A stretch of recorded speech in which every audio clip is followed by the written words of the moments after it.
Hello friends, आज के इस वीडियो में मैं आपको मेजरमेंट एंड मेजरिंग इंस्ट्रूमेंट जो चैप्टर 3 का लास्ट वीडियो है, इसमें मैंने कहा था कि मैं कुछ क्वेश्चन लेके आऊँगा।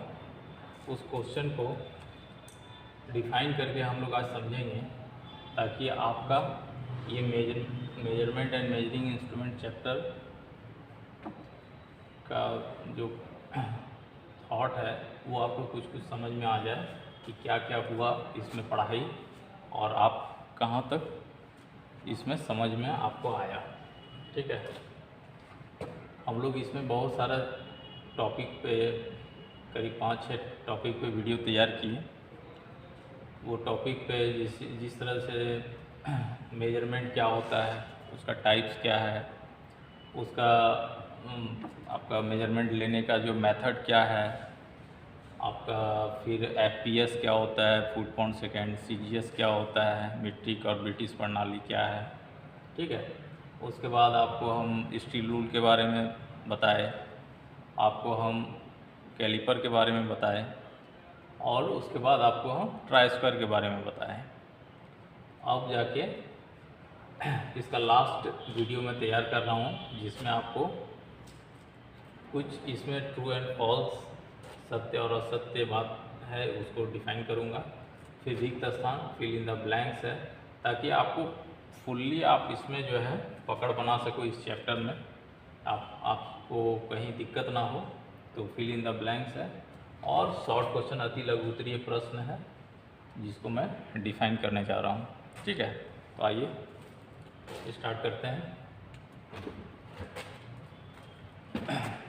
देखिए पहला क्या लिखा हुआ है, 1 नंबर में, श्रिंक रूल का प्रयोग डाई बनाने के लिए किया जाता है, सत्य बात है या असत्य बात है। तो मैंने रूल पढ़ाया था, उसमें आपको मैंने बताया कि टाइप्स ऑफ रूल होता है, तो उसमें एक रूल ये भी है श्रिंक रूल। तो इसका ये बोल रहा है श्रिंक रूल का प्रयोग डाई बनाने के लिए किया जाता है, तो ये गलत बोल रहा है।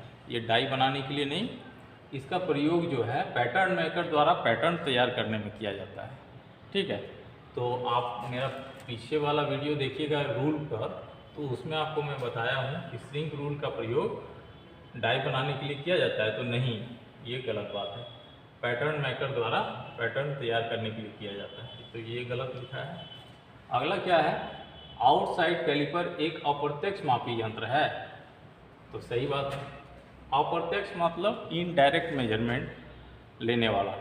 ठीक है, तो कैलिपर क्या होता है, इनडायरेक्ट मेजरमेंट लेने वाला ही टूल्स है। अब क्या बोला जा रहा है, आउटसाइड। ठीक है, तो आउटसाइड मेजरमेंट, आप बहुत सारे लड़के लोग क्या करते हैं ना, फ़ोटो देखते हैं कि ओ इधर इसमें और इसमें थोड़ा सा अंतर जो है वो समझ में नहीं आता है उनको।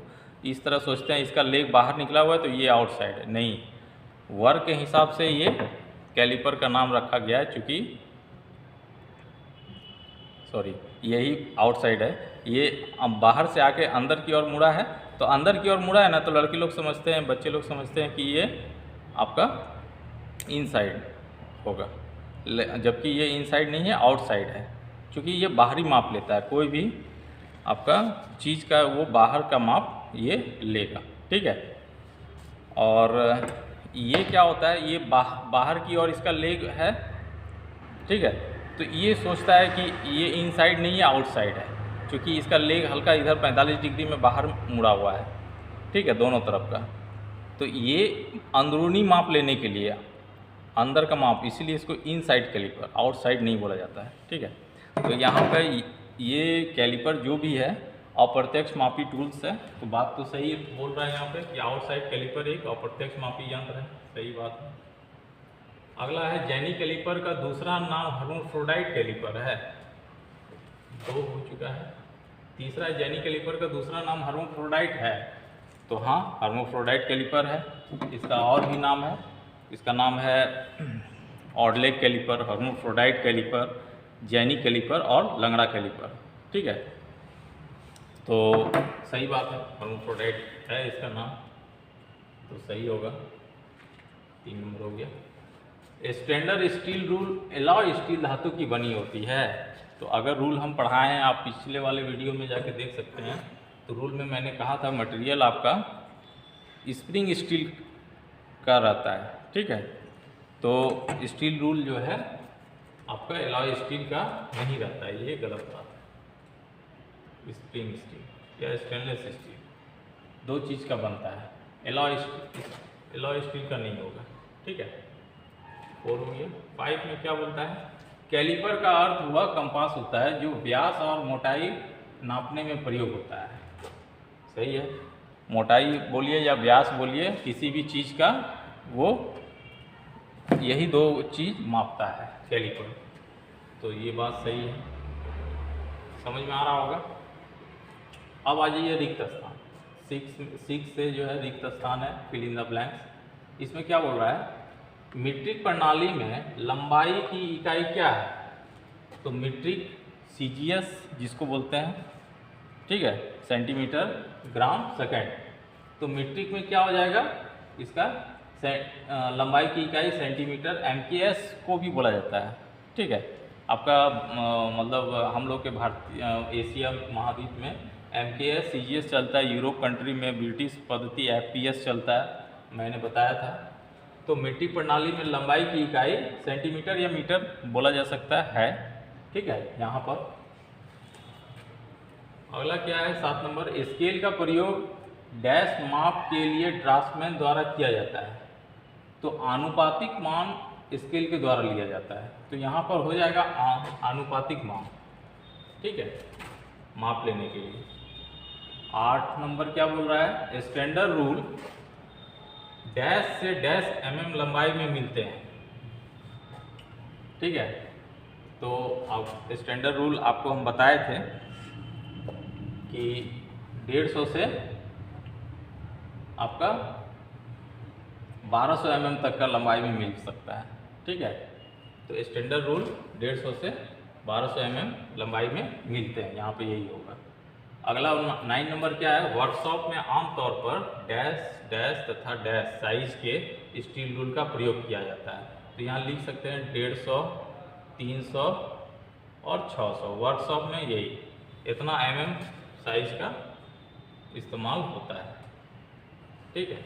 वर्कशॉप में 150 mm, 300 mm तथा 600 mm साइज के स्टील रूल का प्रयोग किया जाता है। मेरा मकसद यही है ताकि आपने अभी तक 5 वीडियो में मैं क्या क्या आपने सीखा वो मैं आपको एक शॉर्ट जो है इसका एक्सरसाइज के तौर पे मैं आपको क्लियर कराना चाह रहा हूँ, ठीक है। और इसको नहीं होगा तो आप एक बार स्क्रीनशॉट ले लीजिए, क्योंकि छोटा छोटा लिखा हुआ है। तो आप अगर वीडियो पॉज करके स्क्रीनशॉट ले लीजिएगा तो उसको जूम करके आप देख सकते हैं, ठीक है। अगला है, ट्राई स्क्वायर का प्रयोग डैश कोण चेक करने के लिए किया जाता है। तो ये 90 डिग्री, ट्राई स्क्वायर मतलब 90 डिग्री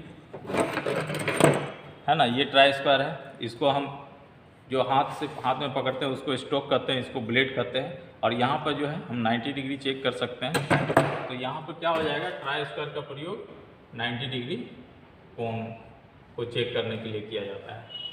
अगला है कि ट्राई स्क्वायर के 2 भाग होते हैं, डैश और डैश। मैंने अभी बताया आपको ट्राई स्क्वायर के 2 भाग होते हैं, सही बात है।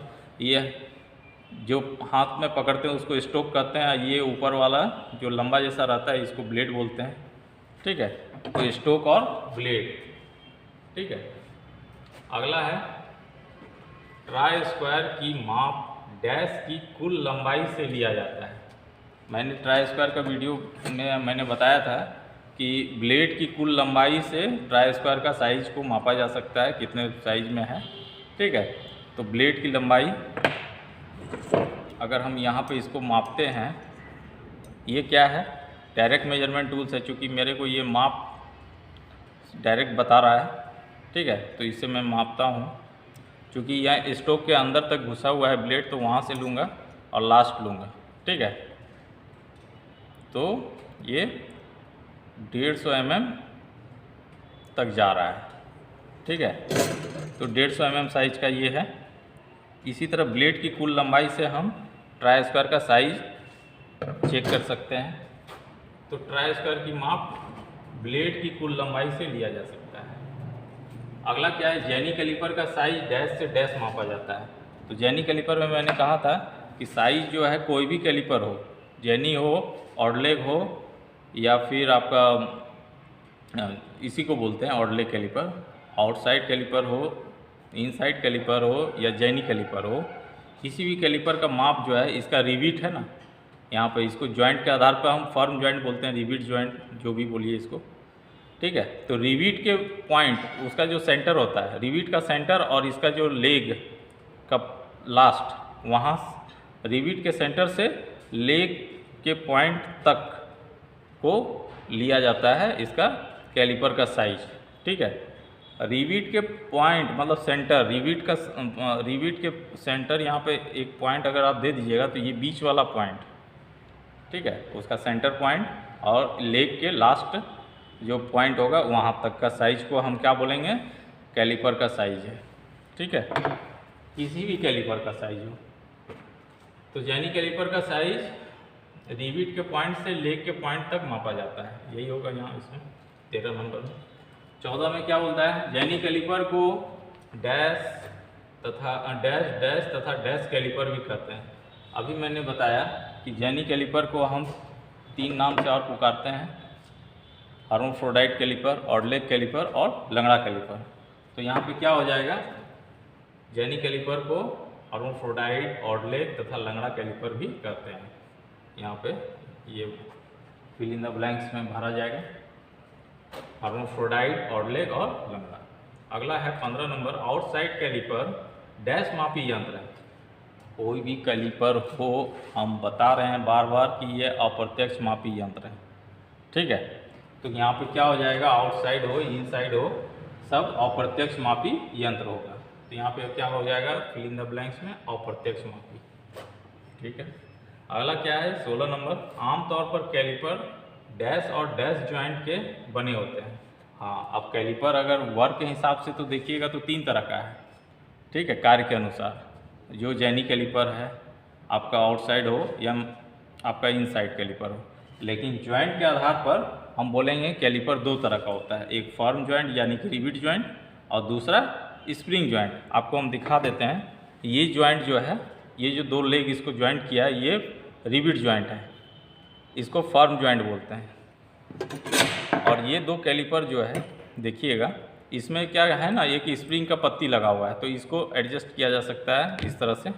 तो ये हो गया स्प्रिंग जॉइंट, ठीक है। तो जॉइंट के आधार पर 2 तरह का कैलिपर होता है, फर्म जॉइंट या रिविट जॉइंट तथा स्प्रिंग जॉइंट। तो यहाँ क्या हो जाएगा, आमतौर पर कैलिपर फर्म जॉइंट और स्प्रिंग जॉइंट के बने होते हैं।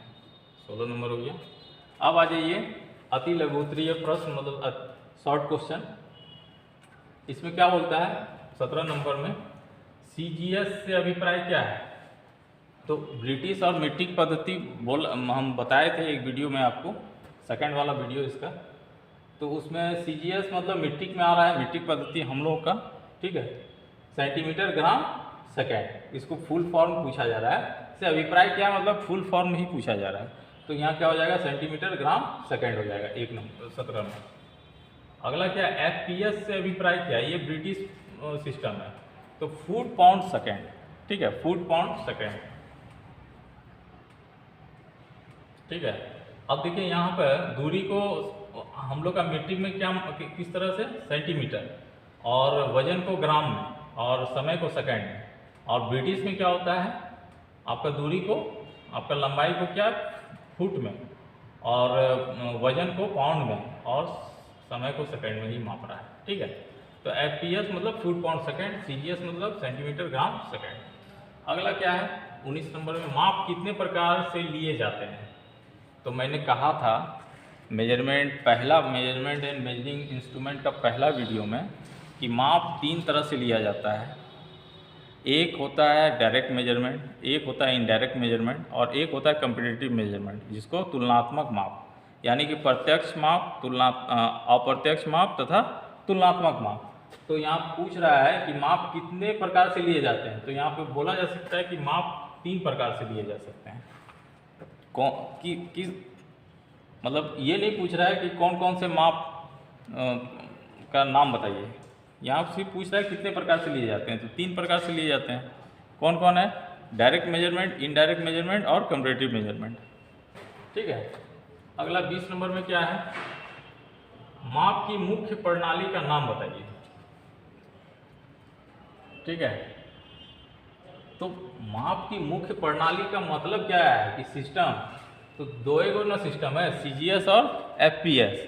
तो मुख्य प्रणाली सीजीएस और एफपीएस हो जाएगा।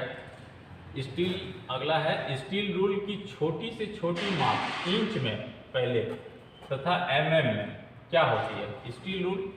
ठीक है, आपको मैंने कहा था ये डायरेक्ट मेजरमेंट टूल्स है, ये प्रत्यक्ष मापी उपकरण है। ठीक है, तो स्टील रूल का इंच में अगर आप देखिएगा नीचे में, इसका नीचे में जो है इंच में रहता है और ऊपर में क्या होता है? एमएम में रहता है। तो इसका लिस्ट काउंट पूछ रहा है सबसे कम, तो 1/1 यहाँ पे क्या हो जाएगा? 1/64 इंच हो जाएगा और यहाँ पर दूसरा हो जाएगा 0.5 mm। ठीक है, कम से कम माप ले सकता है। एमएम में मतलब 1 mm का भी आधा माप ये ले सकता है स्टील फुट रूल। ठीक है, standard steel rule, standard flexible steel rule, कुछ भी बोल सकते हैं इसको, फ्लेक्सिबल भी है थोड़ा। ठीक है, अगला है स्टील रूल किस प्रकार का टूल्स है? ठीक है, किस प्रकार का टूल्स है मतलब क्या है? इन डायरेक्ट मेजरमेंट टूल्स है, प्रत्यक्ष मापी उपकरण है। ठीक है, तो हम इसमें यहाँ बोल सकते हैं कि स्टील रूल किस प्रकार का टूल्स है, इसका मतलब है कि स्टील रूल प्रत्यक्ष मापी टूल्स है, यानी कि इन डायरेक्ट मेजरमेंट टूल्स है। ठीक है, 23 नंबर। ओके, अब 22 हुआ, 23 देखिए, स्टील रूल किस धातु के बने होते हैं? तो अभी ऊपर में हम बताए थे कि स्टील रूल आपका स्प्रिंग स्टील या स्टेनलेस स्टील का बना होता है। ठीक है, इस स्प्रिंग स्टील या स्टेनलेस स्टील। तो यहाँ पे हो जाएगा स्टील रूल किस धातु का बना होता है? तो स्प्रिंग स्टील, अधिकतर बोला जा सकता है कि स्प्रिंग स्टील का बना होता है। 24 नंबर क्या है? जैनी कैलिपर किस धातु के बने होते हैं? तो देखिए, जैनी कैलिपर एलॉय स्टील का बना होता है। ठीक है, अगला है जैनी कैलिपर का प्रयोग बताइए। जैनी कैलिपर या ऑर्डलेग कैलिपर या हर्माफ्रोडाइट कैलिपर या लंगड़ा कैलिपर, लंगड़ा इसलिए बोलते हैं क्योंकि इसका एक टांग सीधा, एक टांग इसका थोड़ा सा 45 डिग्री के कोण पे मुड़ा हुआ रहता है, इसलिए इसको लंगड़ा भी बोलते हैं। तो इसका काम हम बताए हैं कि आप किसी भी जॉब पर इस पे जॉब को अगर हम मार्किंग के लिए लाते हैं तो इससे हम मार्किंग भी कर सकते हैं। ठीक है, जॉब के सरफेस पर जो पेस्टिंग होता है, पेस्टिंग के बाद हम इससे मार्किंग कर सकते हैं। किसी भी बेलनाकार जॉब का हम सेंटर इससे निकाल सकते हैं। ठीक है, तो 2 काम कर सकते हैं इससे। तो जैनी कैलिपर का प्रयोग क्या हो गया? किसी भी सरफेस पर समानांतर लाइन खींचने में तथा गोल जॉब के सरफेस पर उसका केंद्र निकालने में इसका इस्तेमाल किया जाता है। अगला है 26 नंबर, आउटसाइड कैलिपर तथा इनसाइड कैलिपर ज्वाइंट के अनुसार कितने तरह का होता है? Outside, inside. हम बताए कि दोनों ज्वाइंट का जहाँ तक बात करेगा तो ज्वाइंट में 2 तरह का होता है, स्प्रिंग ज्वाइंट और ये फर्म ज्वाइंट। ये फर्म ज्वाइंट यानी कि रिविट ज्वाइंट, और ये स्प्रिंग ज्वाइंट चूँकि उसमें स्प्रिंग पत्ती लगा हुआ है। तो ज्वाइंट के अनुसार कैलिपर आउटसाइड हो या इनसाइड हो 2 तरह का होता है। अब फिर बोल रहा है कि आउटसाइड कैलिपर तथा इनसाइड कैलिपर का साइज कहाँ से कहाँ तक लिया जाता है? तो अभी हम बताए थे आपको कि कोई भी कैलिपर हो उसका साइज जो है, अब देखिए, अब ये तो हो गया फर्म ज्वाइंट का, हम बताए थे ऑर्डलेग का, वही बात इसमें भी है। इसमें कोई स्प्रिंग का पत्ती से यहाँ से नहीं लेना है, इसमें भी यहाँ पर जो है एक रिविट टाइप का दिया हुआ है। ये रिविट, यहाँ पर रिविट का सेंटर पॉइंट से लेके लेग के लास्ट लेग का जो पॉइंट है वहाँ तक इसका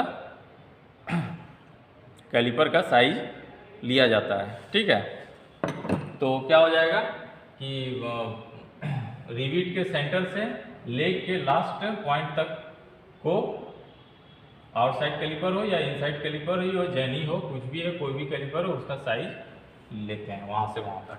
ठीक है, तो ये भी हो गया। आई होप, मेरा मकसद यही है कि आप लोग जहाँ मन तहाँ से वीडियो हम नहीं बना रहे हैं, ठीक है। हम क्या कर रहे हैं, आपको चैप्टर वाइज, टॉपिक वाइज आपको हम डील करा रहे हैं, ताकि आप अगर मेरे को आप फॉलो कर रहे हैं, मेरा अगर चैनल को आप देख रहे हैं, तो मेरा मकसद यही है कि आप जो है चैप्टर वाइज आप खुद अगर आप बुक को देखिएगा तो आपको लगेगा कि नहीं ये जो अभी बना रहे हैं इसके बाद आप इनका ये टॉपिक होगा, तो थोड़ा सा आप भी पढ़ के रहिएगा, उसके बाद आपको समझने में आसानी होगा। तो उस सीक्वेंस वाइज मैं जो है वीडियो अपलोड करने का प्रयास करूँगा कि ये इस चैप्टर का ये टॉपिक है, इसी चैप्टर का ये टॉपिक रहा, इसी चैप्टर का ये टॉपिक रहा, और लास्ट में उस चैप्टर का एक्सरसाइज को मैं थोड़ा डील करा देता हूँ, ताकि आपको उस चैप्टर से फिर आपको कोई दिक्कत ना हो, ठीक है। अगला मिलते हैं 4th चैप्टर जो मार्किंग चैप्टर है उसमें। धन्यवाद।